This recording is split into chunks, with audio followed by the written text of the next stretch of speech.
I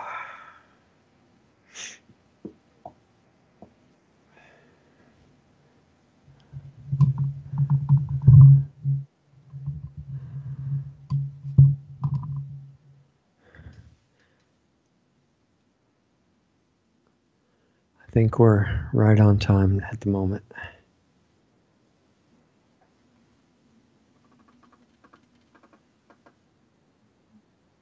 Okay. I'm really excited that the window's straight. It's incredible. I know.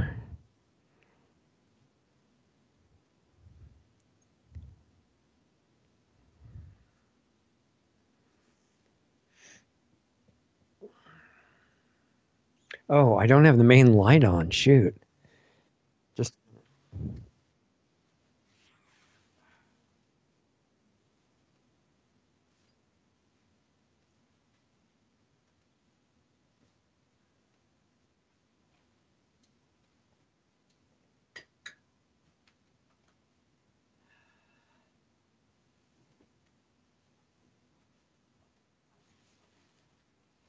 sorry, I didn't mean to say shoot. I know it's a family show. It's a rare outburst. Hi, everybody. Looks like we made it pretty much on time. This is Richard Sachs, your host from Lost Arts Radio. And I've been running pretty fast all day, so it's nice to be with you.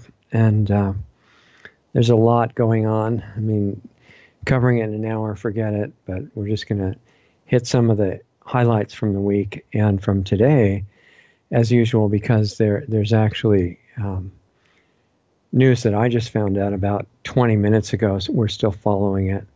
And usually there's preparation for this show all week and for our other ones, but this was in the last 20 minutes. So, and it was about the president of the United States. You may have heard of him. He's a person that you can't mention his name if you don't want to get banned off the major social media platforms. But this president, who we won't name, made promises during the debates in the campaign and afterwards, saying that he would go after his opponent, who happens to be a major world-class criminal.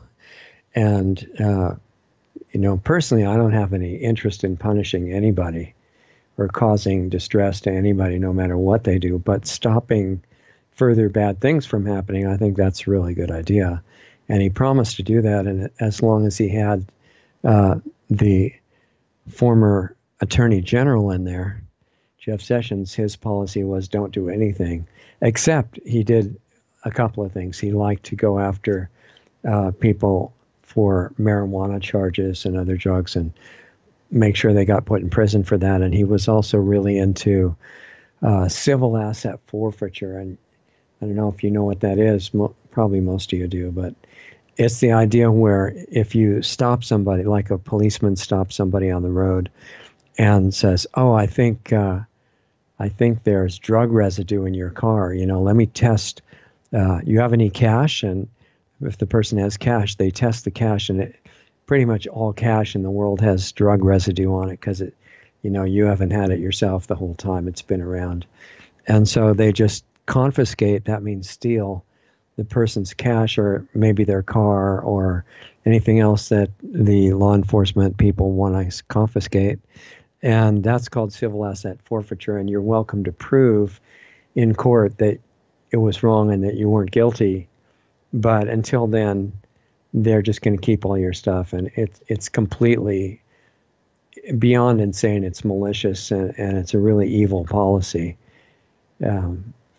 I think I heard that it was meant to stop 1920s era mob figures who were so rich they could get themselves out of jail or out of court cases really easily all the time. And this was to make sure they were totally impoverished before the trial, which is not a legitimate way to do anything, because what if you get somebody who's not guilty of any of it?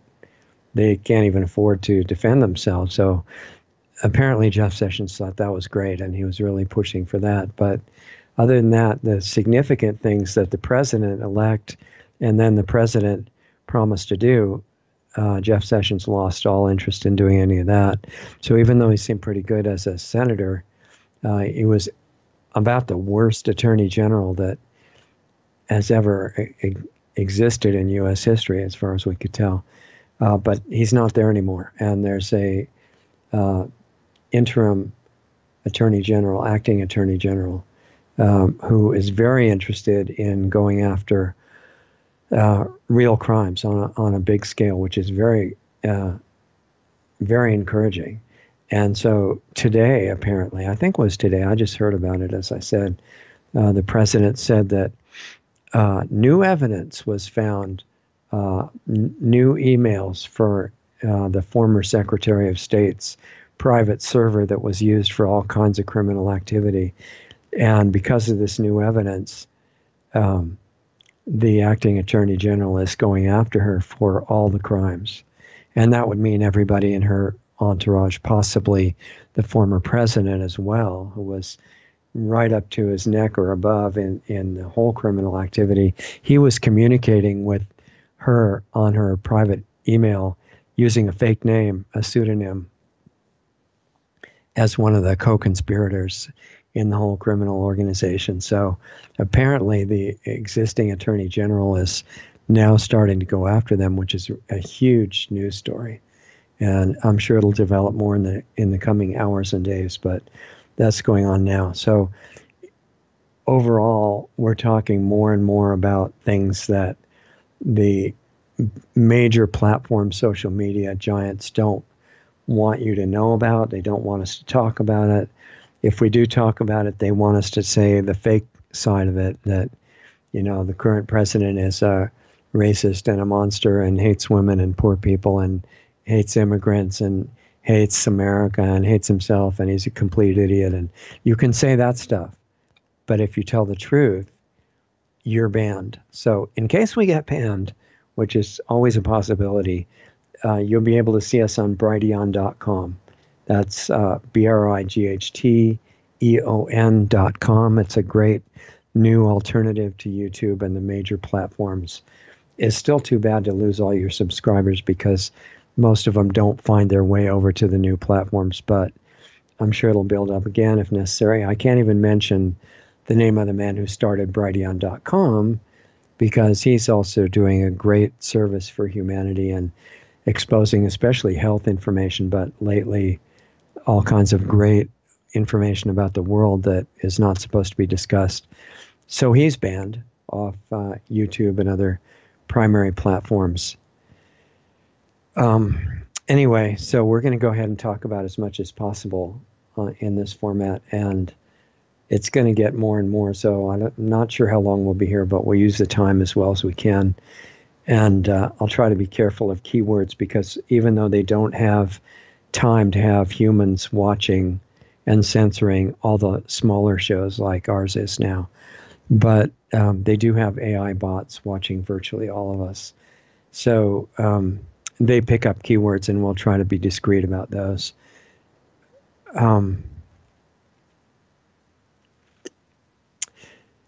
I guess today, you know, as you may have gathered from the title of the show, that this is about how it all fits together. And if you want to cut right to the, you know, essence of it, which we might as well, because there's no guarantee of how long we'll be on this planet alive.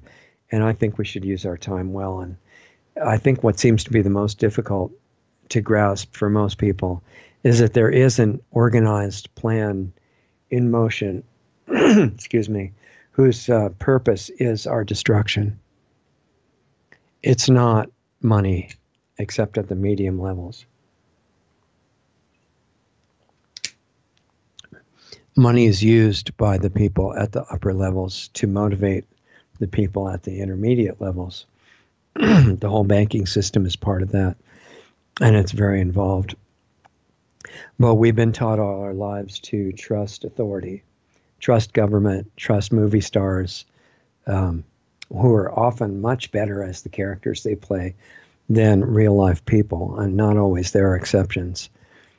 I met Chuck Norris once, and he's a great person. He's as good as any of the heroes he plays in the movies, but that's rare.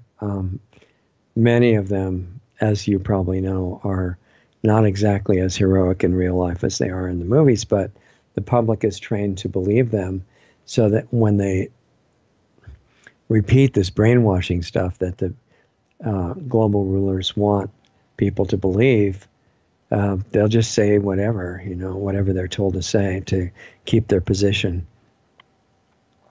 But this programming is really deep in most of the public. I remember watching Sheriff Matt Dillon on Gunsmoke. That tells you I'm one of the more ancient people in this whole situation. And he was defending people of his town. I don't remember the name of the town. Maybe you do.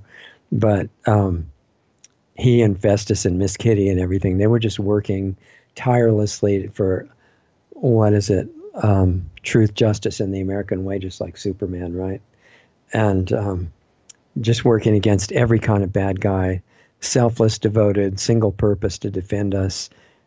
Chuck Norris, who I just mentioned, he was a Texas Ranger, and he was like that too. And his movies showed the benevolent U.S. government going after terrorists and drug dealers, like in Delta Force movies and stuff like that. And so many other actors and TV programs and movies are the same type of thing. And so behind this exciting story, we're absorbing the way of looking at the world, and that all authority figures are working selflessly for your benefit. And it gets really difficult to question that, because when you question a part of it, then all the rest of it falls into question too. So you start to believe things like totally ridiculous stuff. I can't say the V word, we'll get banned for that, but injections of poison into you to keep you from getting diseases, right? Really stupid stuff, which is totally not true. I've done the research on it, as many others have too. But in some cases, these injections in the movies didn't only prevent disease, they cured everybody. Like in this great movie that I really liked at the time when it first came out, Outbreak with Dustin Hoffman. Did you see that one? It's super exciting, and he does a great job. But the bottom line I didn't even realize back then that I was absorbing is that these things which I would like to say, the name of them starts with V, and they save you from just everything. That's the bottom line. And just like government, they're just there to help you. A lot of doctor shows, and one's related to that. Del Bigtree used to be part of one, and show the doctors selflessly saving the world. And all the new drug ads which are on television say that drugs are the way to health, and you have these people taking drugs, and in the fine print it says, may kill you, may destroy your brain and your heart and make you unable to breathe and your joints won't work, but ask your doctor if it's right for you.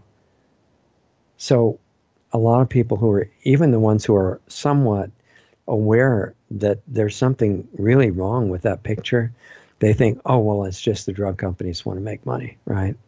They don't see the bigger picture yet. It's too threatening. And so many other pieces of the propaganda picture. The newspapers promote the central bank called the Federal Reserve, even though it's not federal, it's not part of the government. It's a private cartel controlling government. They promote it as saving the economy, even though, for example, right now, the so-called Federal Reserve, which Ron Paul did a lot to expose, actually, as did J. Edward Griffin, they're working to crash the economy now as fast as they can. And it may be working because the stock market's really begun to fall in the U.S. and other parts of the world. And they have the ability to crash economies because they control the so-called, I guess they call it money, right? It's not money. It's not gold or silver. It's fiat entries in a computer and a few of them on paper. And according to the amount that they issue or the policies they issue, or especially the interest rates, which they've been raising again and again and again and again and again, 7 times in a row during the current president's tenure, not during the last one, because the former president was working with the rulers. So they wanted to make things as good as possible. But now, because the economy in America and other connected places has been rising to phenomenal levels, Even though it's based on fiat currency, they control that currency. So raising the rates over and over and over again until it's not worth it for a business to invest money, that's what they're involved in now. And they can pull money out of the stock market. They pretty much have a stranglehold on the whole government. And that's not mentioning the bribes and blackmail and things that are other control tools. So the courts also, everybody is supposed to believe that they're supposed to be used for justice and, more truth, justice, in the American way type thing. But right now they're being used, at least certain corrupt judges that are paid off and threatened and bribed and everything are being used to favor criminal entry into the country, just as they have been in the countries of Europe, where millions and millions and millions of people not qualified otherwise to become legal immigrants, which is the only kind of immigrants there really are. They were invaders, and in huge waves of crime that they were setting up, because most of them came from a particular belief system that I also can't mention on this religion. It starts with the letter I, but I'm sure you can't imagine which one I'm talking about. And I've read all their scriptures. It's not opinion. The scriptures, holy scriptures of that religion, say that you have to conquer the world to make God happy. You have to kill anybody that won't convert to your religion, unless maybe you make them a slave, in which case they can live for a while. But in the process of conquering the world, you can lie, you can steal, you can rape everybody to make the population become more like you faster. That's what they're doing. And all the governments that have been in on it, like in Germany and excuse me, in France and England and places like that, they work with the corrupt media, which is actually not a news organization or cartel, but it's the mouthpiece of a handful of global corporations who are in on the plan to destroy life on this planet. And so they don't report the truth. They say anything bad about the invaders can never be reported or has to be changed or twisted. Now, it's been really successful in Europe. They've pretty much destroyed a lot of countries, including Scandinavian. And so now they're going to do it in the U.S. It's highly funded, goes through the United Nations, which, again, people think that that's a wonderful organization, and it's just the opposite. And they've got, when you move big contingents of invaders into a country over thousands of miles, which is the case because they're bringing them from Central America at the moment into the United States. And people can't just spontaneously get up and start walking from Honduras to the United States. It doesn't work, because after the first mile or so, you realize you need some food and you need water, and you can't always find a creek to drink. Most of the creeks aren't clean enough to drink now anyway. And you need someplace to sleep, logistical support, like when you're moving an army. So this fable that the so-called news media is promoting, that these people just spontaneously, they just really wanted freedom and a chance for prosperity and a safer future for their family. So they just took their kids and started walking. And we are so out of it that some of us actually believe that. It's not like that at all. If you saw them enter the southern border of Mexico, mostly military-age men throwing rocks and other kinds of projectiles, and they smashed the fences at the bottom of south border of Mexico. Mexico could have stopped them, though. I mean, that's really clear, and they chose not to. But even with the feeble defenses that they put up, these guys just smashed through. They walk for a while for photo opportunities, so the media can carry on with its fairy tale of they're just these poor, women and children. And they do have enough women and children with them to pose for photographs.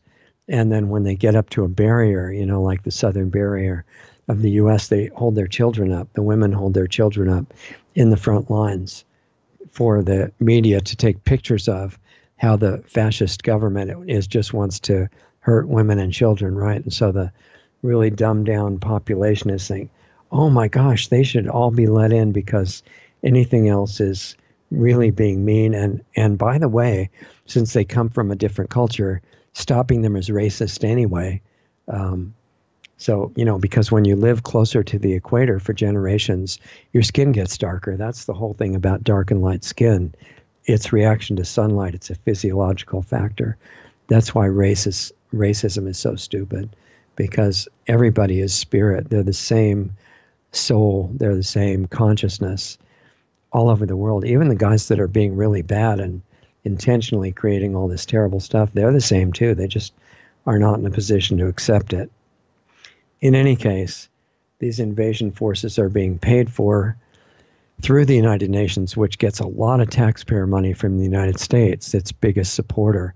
So they're actually indirectly using taxpayer money from the U.S. to fund the invasion of the U.S. Kind of interesting, huh? You're not going to get any of that understanding from watching the corrupt news, though. That's just lying. So they're organized, they're trained for months in camps in the country of origin, how to do the trip, how to get on the trucks and buses that are paid for and supplied for them by the NGOs and the UN and the Soros-funded organizations. And then they just get bussed up to the U.S. The media's already finished taking the pictures of these poor innocent people, just walking and hoping they get there. None of that's true. So they have full logistical support. Very well funded. A lot of them are given money to debit cards. They're working with MasterCard company, who's fully complicit in the whole invasion thing. And last figure I heard was $7,000 per immigrant to make the whole trip from Honduras to the U.S.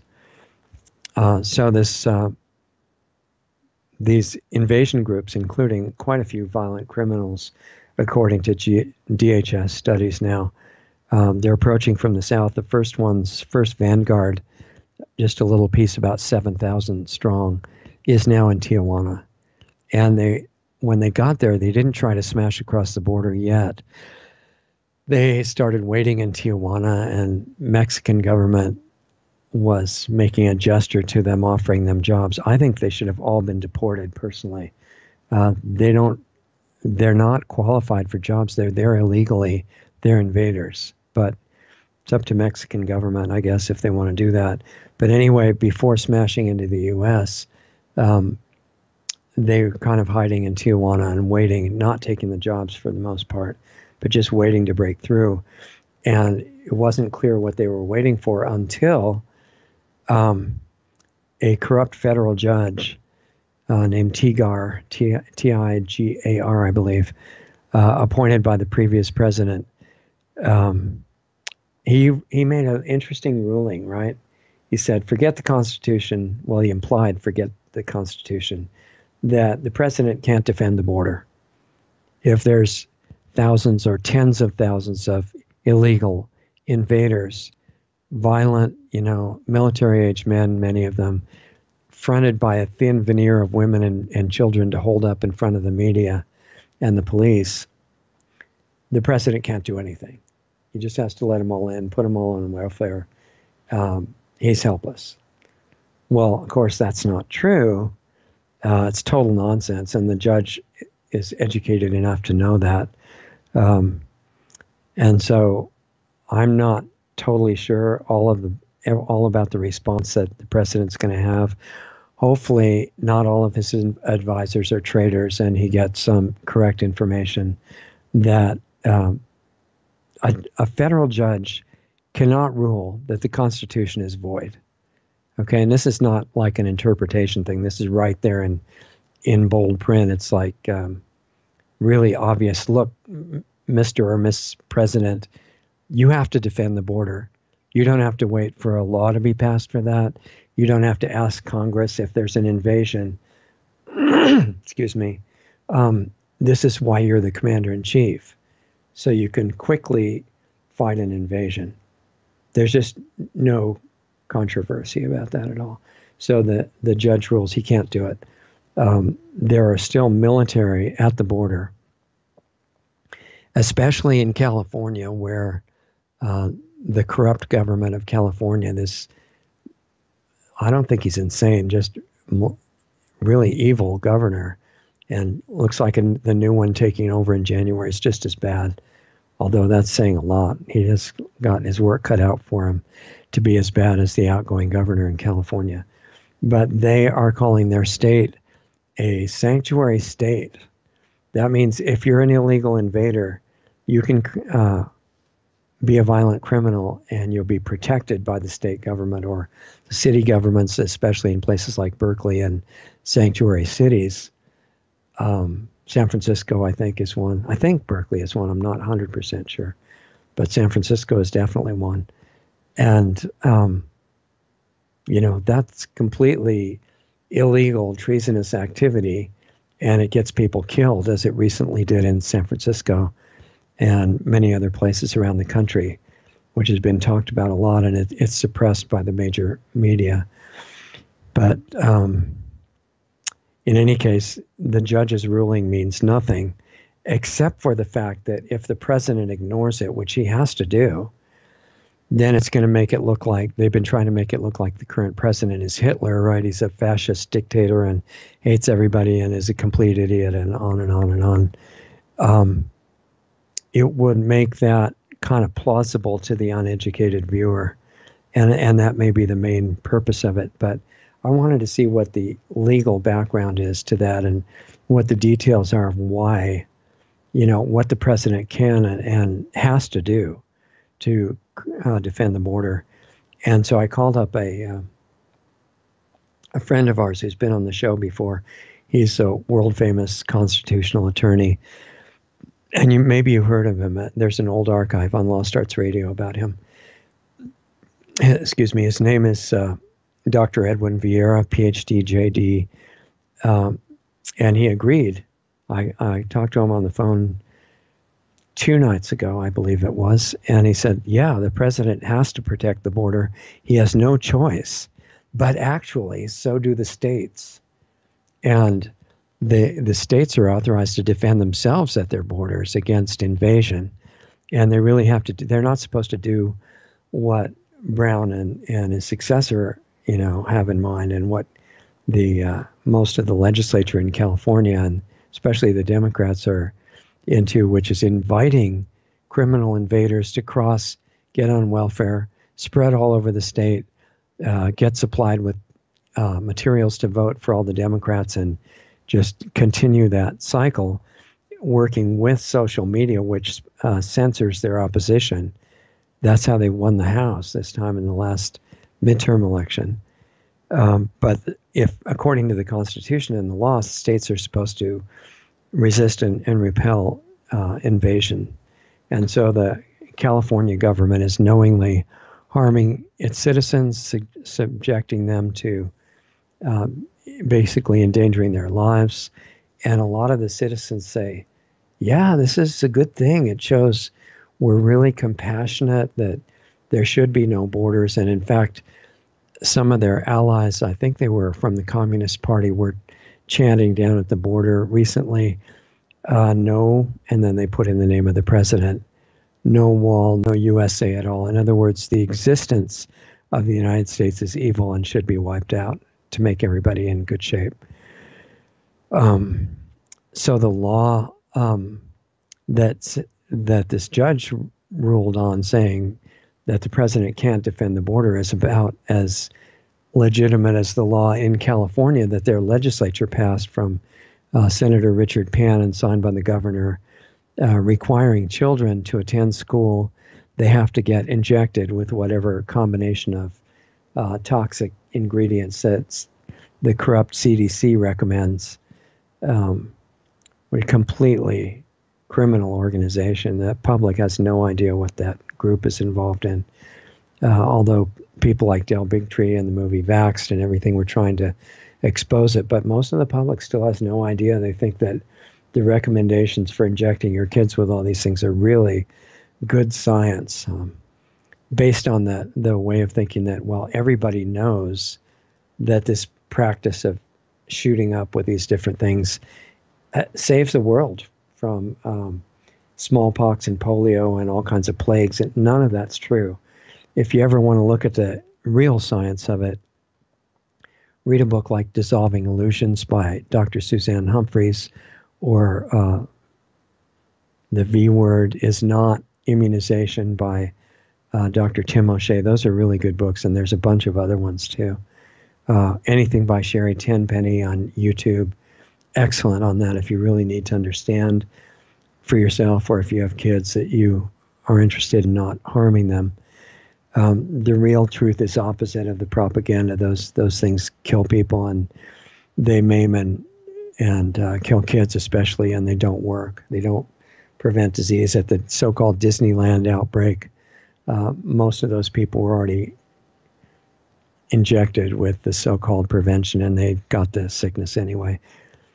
And in case you're thinking it's harmless and safe and effective and what the doctors memorized to tell you, there's a system to pay you if your child is injured or killed by these things, and a lot of them are. And you're told that they're safe, they're totally safe, and this system is only found by about 1% or less of the victims of the injury and death from this practice. And even with only 1% finding the system, and a lot of those being denied any kind of compensation, or they have a short statute of limitations on it too, so they can easily be too late by the time they found out. Even with all that, this corrupt kind of kangaroo court, which is not really a court, no jury, no discovery, stuff like that. Victim has to prove to the magistrate, who's not even a judge, special magistrate, I guess they call him. They paid out more than $4 billion to the families of kids that were injured and killed so far. So you can figure out how safe and effective that means they are. But with all these things that we're told to believe, the problem is psychological. It's just too hard, understandably, for most people with all the brainwashing, too scary. It calls all their other assumptions into question, and that's just too hard for people. And most doctors are in the same boat. They can't imagine that what they memorized and think that they learned, which is different than memorizing, in medical school could be wrong. They're kind of like venerated priest class, how they are now. And people think they could not knowingly be harming us. And some people have heard of the Hippocratic Oath, do no harm. So they just assume that the doctors are doing no harm. Most of them don't want to do harm. They just don't know. And Hippocrates, the guy who wrote what was used for the Hippocratic Oath later, said to let food be your medicine and medicine be your food. In other words, if it's not safe to eat, it's not medicine. Real medicine has no negative side effects at all. And then there's so many other organizations that we've learned to trust in this country. Department of Agriculture is another one. Obviously, they're working for the benefit of farmers everywhere and helping American farmers to feed the world. And they're just so wonderful, But in reality, it's like most of the other agencies and global corporations. They're destroying the environment with chemical fertilizers that were never necessary. I'm not saying that off the top of my head. I've been myself involved in organic agriculture since 1966. And before USDA thought about trying to take over the organic label. And agriculture is pushing not only chemical fertilizers that destabilize the plant nutrition and make it appear that poison is necessary, but now the Ag Department is one of the biggest supporters of GMOs on the planet that should be banned from the world, certainly from any individual country that cares about survival. Another example of a trusted organization that's venerated really is the United Nations. And most people don't know that they were set up by the global rulers for a very different purpose. They were sold as the idea of promoting world peace starting after World War II to prevent further war. And the reality is Yeah, they do want to prevent war at the top levels, and the way they want to do it is similar to the religion I told you about that's invading Europe and other countries to kill everybody who doesn't believe what they do. The UN believes that you can prevent war with a centralized global tyranny. And who's going to fight at that point, right? Everybody's under control. So that's the idea of globalism destroying the nation's sovereignty. And the reason that when the current president of the U.S. recently said that he was a nationalist, the criminal media that's in on this whole big organization of treason and crime said, "Did you hear what he said? He said he's a nationalist." I almost hate to say it on TV. We know what nationalism is. It's got strong undertones of racism, and obviously they're referring to the famous German dictator in World War II, and who was a different kind of nationalist entirely. The German dictator was a absolute devoted racist, and the country, in his case, was to support the unique best race in the world, which was his race, obviously. Has nothing to do with the positive side of nationalism, which is to, in your own country, which is the only place that you're authorized to actually do anything, you make things as good for the people as you possibly can, promote freedom, free market exchange in business for everybody, make it easy to start your own enterprise, and protect everybody's individual rights, protect the borders of the country against invasion. That's normal nationalism, and it's really important to have that. And the American president is saying, yeah, it should be, Mexico should be for, to make things great for the Mexican people, and every other country the same way, not just America. It's just that the way America really is authorized to help other countries is by example, not by stealing the people's money and handing it out to foreign governments and corporations. I think they call that foreign aid.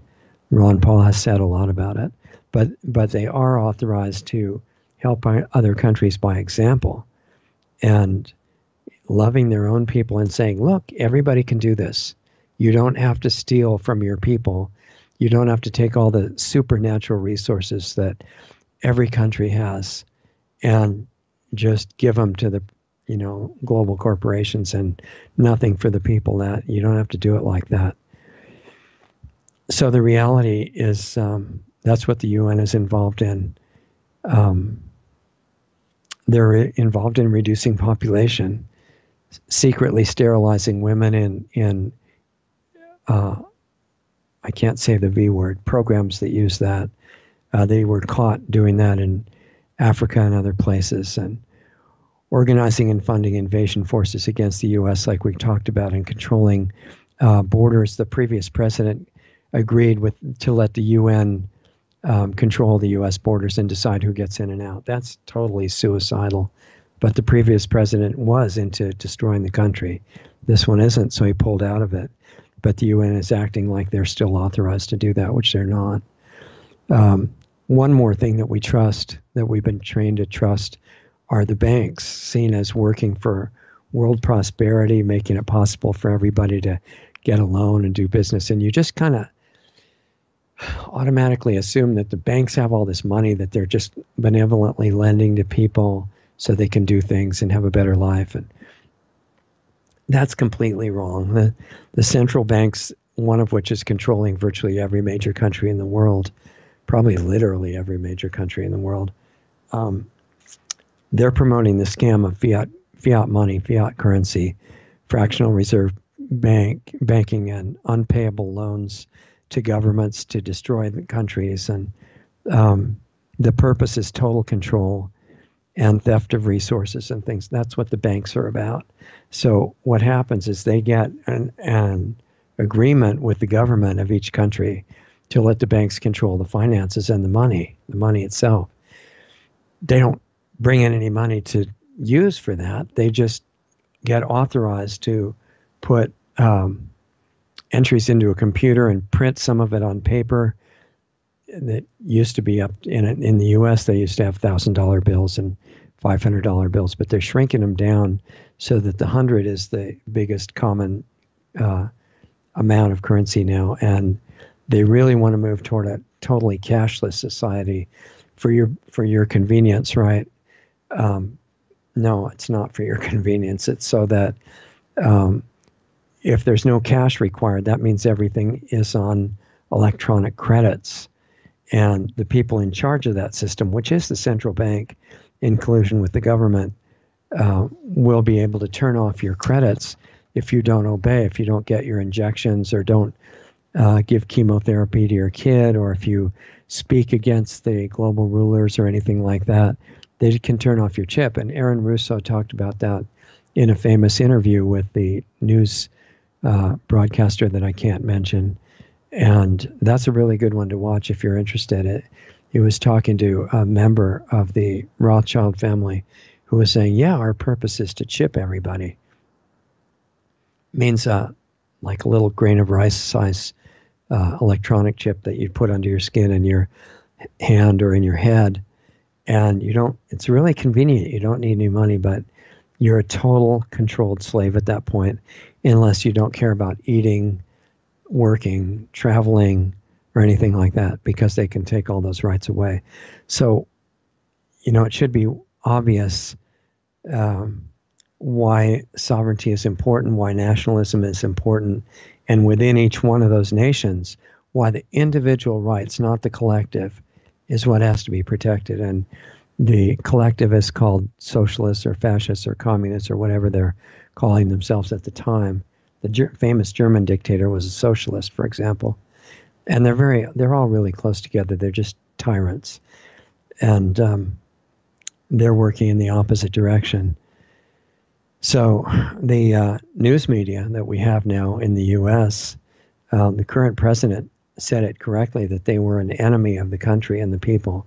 And they are, not because they're the media, which is what the media itself tried to twist it around and say, but because they're being used as promotion of false information and to make it easier for the tyranny to take over.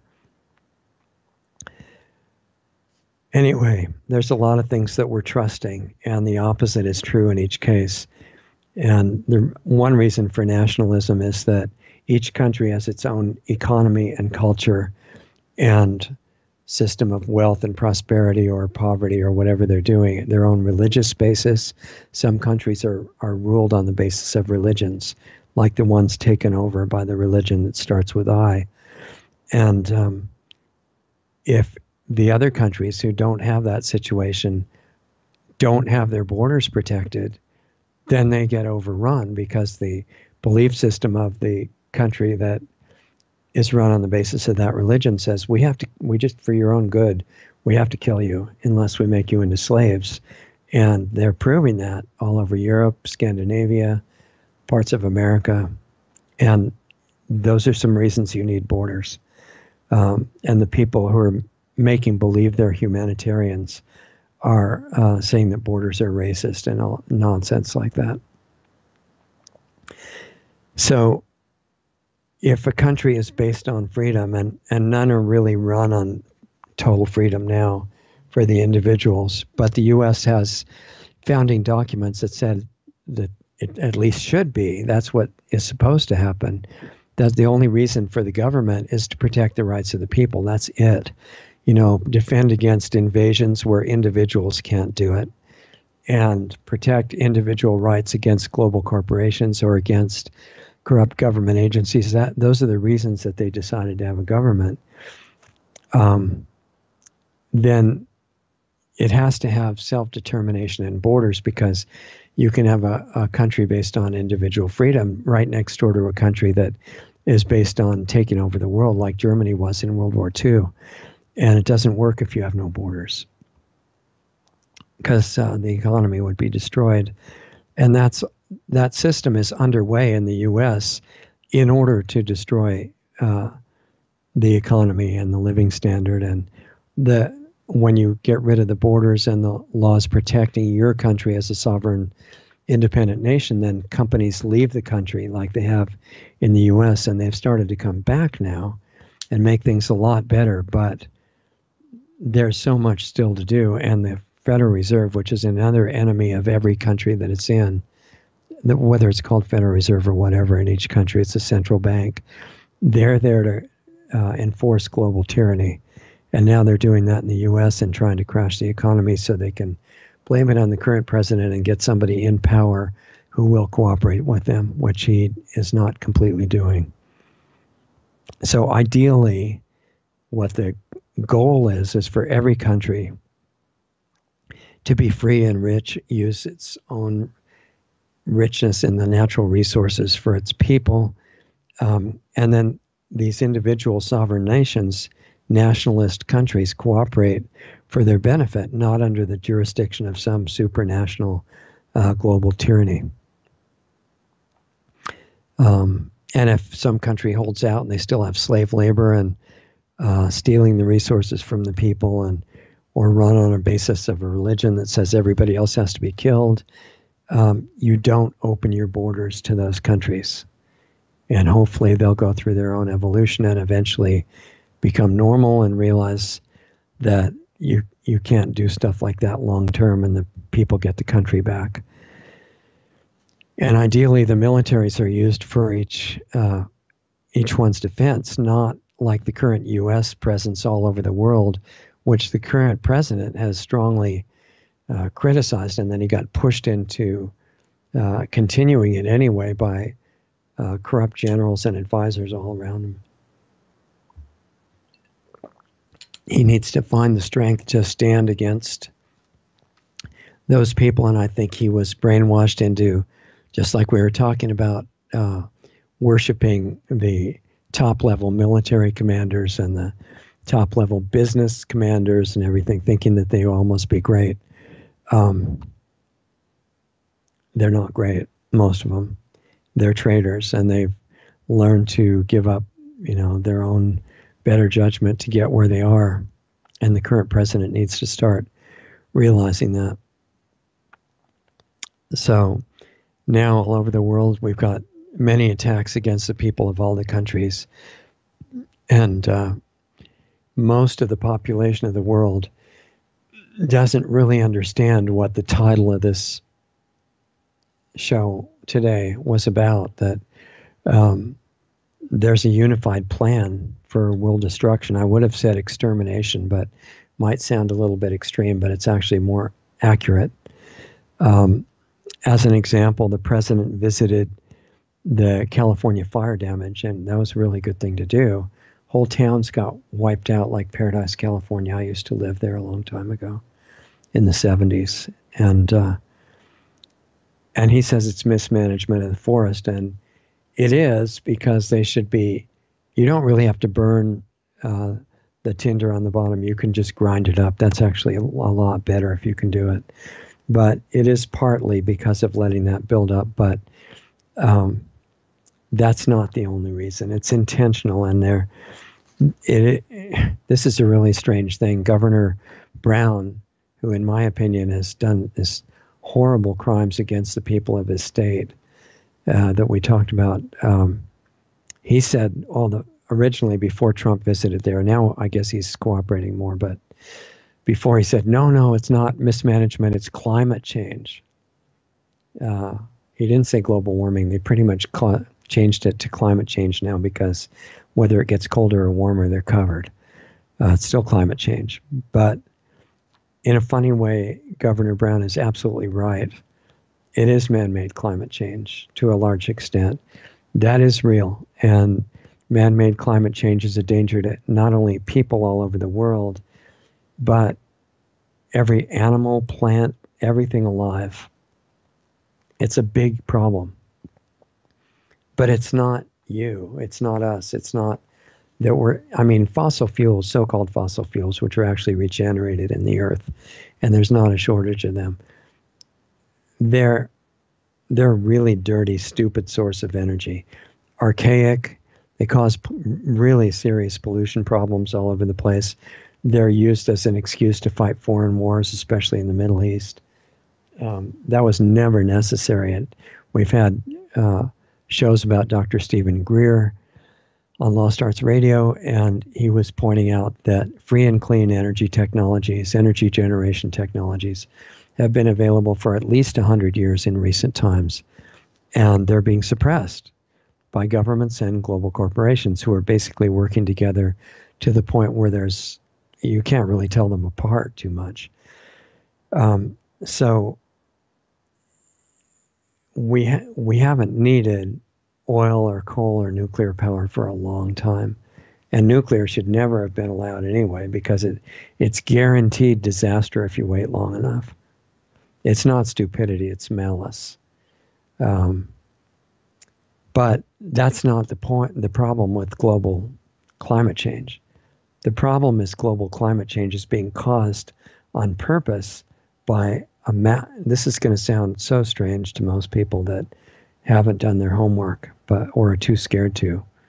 Don't know they're too scared to. They think they're just ridiculing stupid, baseless conspiracy theories. But the reality is that there's a huge group of aircraft, huge fleet of aircraft all over the planet that's spraying toxic metals, aluminum and barium and strontium and others. And not just that, they have biological weapons in them, cross-domain bacteria, as Clifford Carnicom has discovered in his research, and also dried blood cells, which he didn't really know what those were for. Probably not friendly. It's definitely not just a plan to destroy the climate. And it's certainly not a plan to make the climate look normal. It's a plan to make the climate as erratic and terrible and violent as possible, because if you're terrified of climate change, then you're willing to not only give up your own rights, but attack other people who won't give up theirs. It's a brilliant plan, and unfortunately, with a dumbed-down population, it works pretty well. But one of many things that it accomplishes, and they're not just in the realm of climate, they're in the realm of poisoning the soil intentionally, so that nothing but GMOs can be grown, and much more. But in the case of the California fires, when I was working on Geoengineering Watch Radio with Dane Wigington and Russ Tanner, we watched the storms coming in off the Pacific, because I was born in California, and every winter it's very regular. The storms come off the Pacific, refresh the snowpack in the Sierras, and give lots of rain to the Pacific, and then to the California area, and then move east across the country and give rain to the rest of it too. But we were watching, when I was on the radio show, these storms would come in off the Pacific, and flocks of aircraft would just, I know aircrafts aren't supposed to be in flocks, right? Lots of aircraft come in and they start spraying, and the storms dissipate. And we watch this over and over and over and over again. That's called geoengineering, if you want to be respectable and scientific about it, which the fake scientists do not care anyway. But if you want to do that, it's called geoengineering. Otherwise, it's called chemtrails, which if people aren't going to believe in chemtrails, they probably won't believe in geoengineering either, even though it's publicly, documented all over the place. There's even university courses in learning how to be a professional geoengineer now, not just for the air, but for the ocean and the land, and basically terraform the earth against the survival of normal life. But that's there's so much connected to this. The point is, on this particular issue, is that the plains block the storms, creating drought in California. This has gone for years and years and years and years. And at the same time, this really tiny particles of explosive metal dust is dropped on the forest. That's been going on since the 90s, at least, on a large scale, probably way before then. And now, when a forest burns, it's explosive, but even that's not the whole picture, because this ties into Agenda 21. It's very, very coordinated. All these programs, everyone that we trust that we said is corrupt, that's all coordinated together. The idea of conspiracy doesn't even begin to touch it. It's way beyond what most even conspiracy theory people think about. It's totally organized, has been for generations. All these agendas are interconnected. I don't think the president in the U.S. is really aware of much of it because he doesn't show any signs of, he should be sending the Air Force to bring those planes down, make them land, arrest the pilots, as we said last week. And but I mentioned Agenda 21, and we have to talk fast here because we're almost out of time. But in Santa Rosa, for example, in the Santa Rosa fires, the current fires are worse than the Santa Rosa fires, but the Santa Rosa fires, they showed areas in suburban areas where they targeted individual homes and just obliterated them down to white powder, essentially, and bent metal and melted glass, not normal temperature for fires. But it was specific, what you'd call a surgical strike on a given house. The plants and plastic bottles lying on the ground and everything, not even warmed. That's called directed energy weapons. That technology exists. I don't think the president knows, really. Many of the Congress people are very dumbed down. You can, just looking at them is kind of embarrassing because they're so out of it, and also controlled by bribes and blackmail. And the California government at the top is totally evil. And at the lower levels, it's apparently mostly hypnotized. So it kind of paints a dire picture for the U.S. and the world, I know. Man-made climate disruption is really serious, as is all these other things. Wars all over the place, poison food and water and air. Deadly technologies of various kinds. Fake education intending making children unable to think. And that goes up to PhD and MD levels. It's to make you stupid. Sorry, but that's the purpose. That's why it's under federal control. Drug medicine, which kills probably 1 million people a year or more. There have been papers documenting that. 5G system is being rolled out now to control and damage the environment even more. And there's stories that there are these wonderful groups of white hats that are coming to save everybody. And I've been reading about that for many, many years. And if they do, great. I mean, I think if we get some wonderful people coming to save us, no problem. But waiting is foolish. And I think what the important thing here is that real solutions exist. Peaceful solutions are needed, and they do exist. And they're not what we think. It's not waiting for some super technology. It's not waiting for certainly not miracle drugs, but it's not even waiting for miracle herbs. There's something much more basic that's available right now, and it's a hard area to talk about because we've been, as I say, hypnotized and dumbed down so far from it that it just seems like fantasy, and it's not. I wouldn't have gone through all this breakdown of all these horrible things happening just to make you feel bad. I think that's a waste of time, and it's not a good, it's totally useless. But the reason I went through it is that normal opposition head on to any of these numerous issues is valiant and maybe necessary under a lot of circumstances. But I don't think that we're at the point where it's going to actually be enough to overcome the momentum of this incredible coordination in the negative programs. Agenda 21 is not the center of it. It's far above that. But Agenda 21 does tie a lot of these pieces together.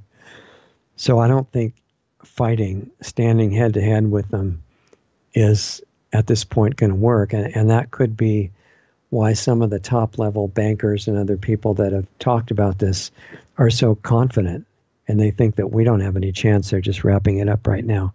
And I'm saying they're wrong. And the whole essence of this is that all the things that they've hidden from you, all these programs that are just, they want us to think are too scary to understand or to question. Their main objective is not any of those things. Their main objective is making sure that you don't wake up to who you are, because you've got massive access to positive power that is way stronger than the negative cartel will ever be, as long as they have malice. And you can access that. There are ways to do it. The main thing that they would censor and hide from you is who you actually are and what you can do, what your real normal state is, not sick, limited, helpless, feeble, unintelligent, not an expert in a. You're an incredible being. That's what they don't want you to know, not just in philosophy, but for real. There are things you can do to get your health back, your energy back, your vitality, and then use that for consciousness to become self-aware and overcome all the negative programs that are being done now. It sounds weird, but if you can let yourself just even consider that it might conceivably be true, there's some amazing stuff to find out there. So we can't talk about that publicly anymore. I've already used up all our time here, but we did start a private platform where we can talk about details. It's called Planetary Healing Club. If you ever want to find out more about it, take a look at planetaryhealingclub.com, and that page will be upgraded soon, but it's decent now. It'll give you a little bit of an idea of what we're actually doing. Waking up is not being able to recite all the bad things going on in the world. Waking up on a deeper level is becoming self-aware, not a belief system. It's not a religion. It's getting back in touch with what you've always been. Now would be a really good time, in my opinion. Anyway, thanks for being with us, and really appreciate you very much. I hope you had a good week last week, and I hope everything's going well for you. Remember to look at lostartsradio.com when you have a chance. We'll keep putting up the free videos as long as we can. Look at planetaryhealingclub.com if you're up to it. And other than that, we'll see you next week. See you then.